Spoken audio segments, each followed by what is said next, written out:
Bakit ka magpapakahirap umakyat? Bakit mo papagod ang sarili mo sa sobrang trabaho? Kung kaya namang tapusin ng mas mabilis at mas madali gamit ang talino.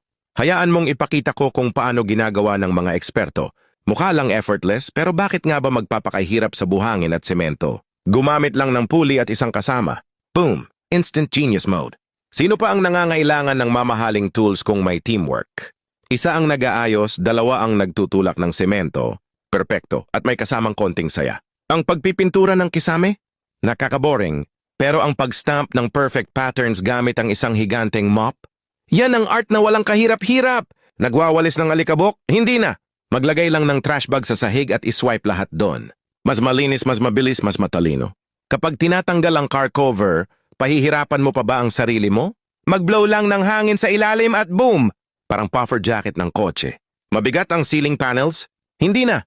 Gamit ang hand crank lift, kayang-kaya na ng isang tao. Gusto ng perfect na butas sa plastic para sa halaman? Gamitin ang mainit na uling at isang lata. Nature's hole puncher yan. Ayaw ng sakit ng likod?